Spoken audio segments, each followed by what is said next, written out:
اللهم صل على محمد وعلى آل محمد كما صليت على إبراهيم وعلى آل إبراهيم إنك حميد مجيد. اللهم بارك على محمد وعلى آل محمد كما باركت على إبراهيم وعلى آل إبراهيم إنك حميد مجيد. أعوذ بالله من الشيطان الرجيم. بسم الله الرحمن الرحيم.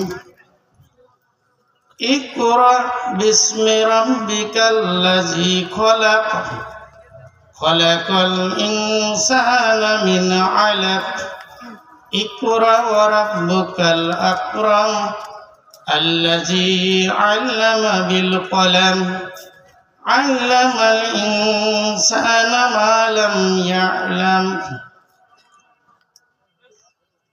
আজকে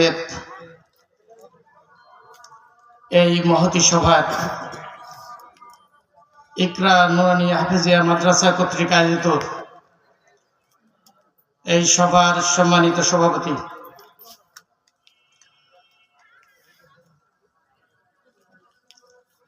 যিনি আমাদের এলাকার কৃতি সন্তান মুহতারাম হযরত মুফতি আবুল কালাম আজাদ,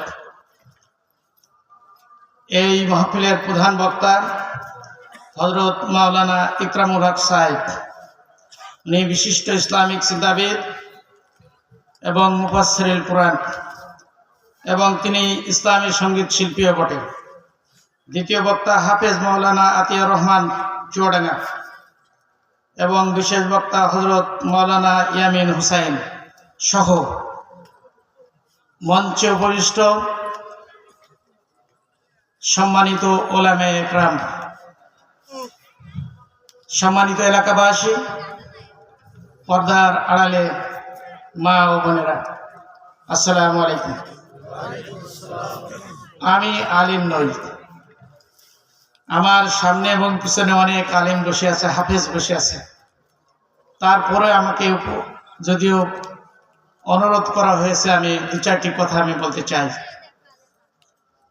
এই পৃথিবীতে আল্লাহ তাআলা একটি গ্রন্থ নাজিল করেছে, অনেকগুলো গ্রন্থ নাজিল করেছেন, সর্বশেষে একটি গ্রন্থ নাজিল করেছেন।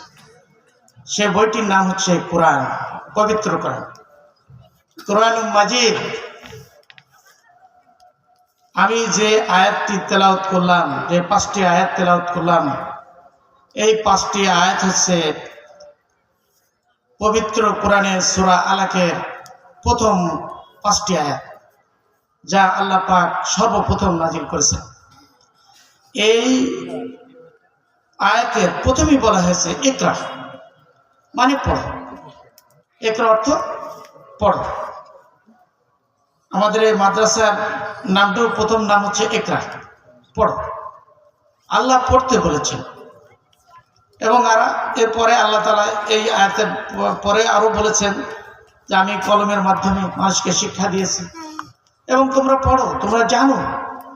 তো সুতরাং আমাদের এমন শিক্ষা ব্যবস্থা, এমন লেখাপড়া শিখতে হবে যে লেখাপড়ার মাধ্যমে আমরা দুনিয়া এবং আখিরাতে কামিয়াবি হতে পারি।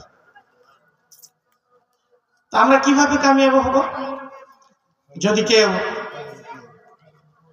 অনেক বড় ডিগ্রি নেয়, 4-5টা পিএইচডি করলো, ইংরেজিতে পিএইচডি করলো বা অন্য কোনো বিষয়ে পিএইচডি করলো, কিন্তু সে কোরআনের কিছুই জানে না, হাদিসের কিছুই জানে না, সে কি সফল? সফল না, সে সফল নয়।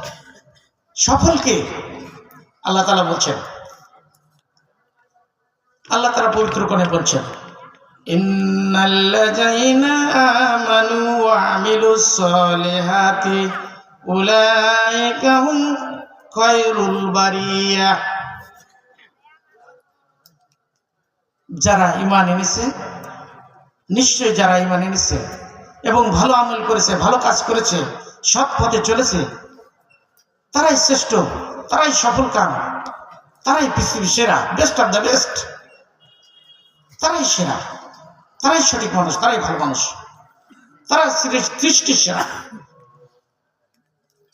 আর অপরপক্ষে যারা ঈমান আনে নাই, যারা ভালো কাজ করে নাই, আমলের ছলে করে নাই, ভালো আমল করে নাই, তাদের সম্পর্কে আল্লাহ কি বলেছে, অন্য জাতি সম্পর্কে কি বলেছে, ওই একই তারাগের আয়াতে আল্লাহ তাআলা বলছেন, সূরা 30 পারাতে আল্লাহ তাআলা বলছেন, ইন্নাল্লাযীনা কাফারু মিন আহলিল কিতাবি ওয়াল মুশরিকিনা ফী নারি জাহান্নামা খালিদিনা ফীহা উলাইকা হুম শাররুল বারিয়া।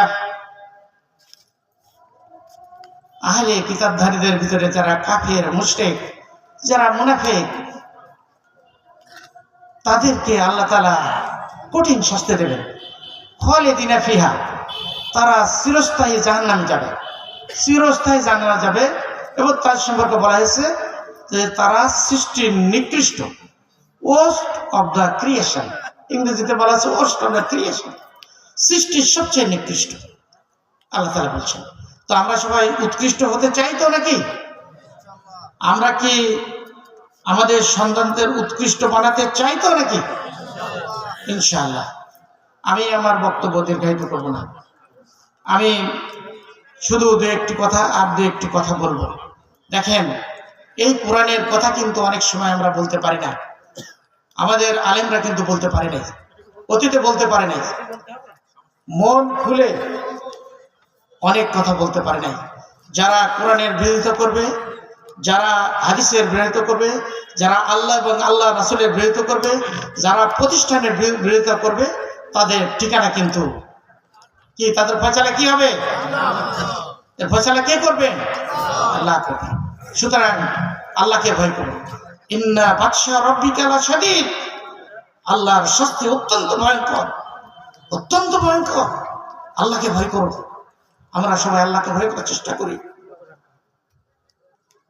তো আমি আশা করব যে আমরা সবাই প্রতিষ্ঠানকে আজকে যারা সহযোগিতা করেছেন, অতীতেও করেছেন, আমি আমার পক্ষ থেকে আপনাদের সবার প্রতি কৃতজ্ঞতা জ্ঞাপন করছি এবং আশা রাখি যে আগামীতে আপনারা আরও সাহায্য করবেন।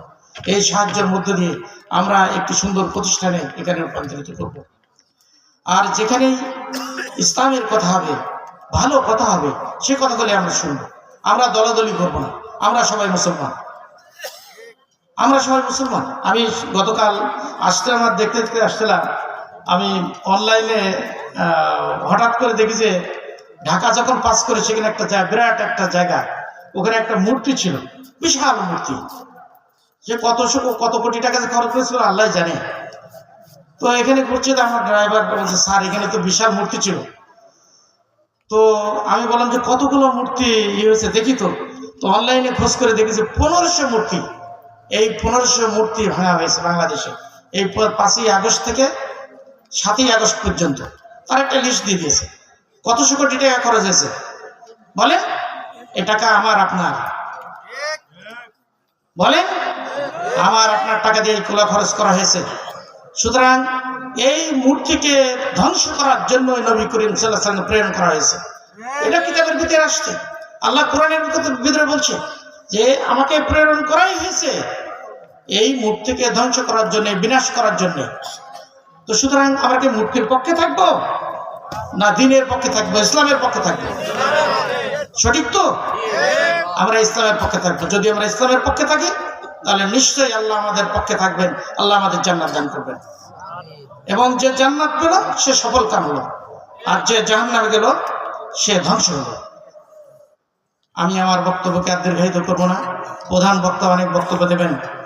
আমি আপনারা যারা এখানে এসেছেন, মা বোনেরা এসেছেন, অনেক আলেম ওলামা এখানে এসেছেন, আমি আমার পক্ষ থেকে, এই প্রতিষ্ঠানের পক্ষ থেকে, এই গ্রামবাসীর পক্ষ থেকে এবং আমি এই এলাকার একজন সন্তান হিসেবে আমার নিজের পক্ষ থেকে আপনাদের প্রতি ধন্যবাদ এবং কৃতজ্ঞতা জ্ঞাপন করে আমার সংক্ষিপ্ত বক্তব্য এখানে শেষ করছি। আল্লাহ হাফেজ। ওয়া আখিরু দাওয়ানা আনিল হামদুলিল্লাহি রাব্বিল আলামিন।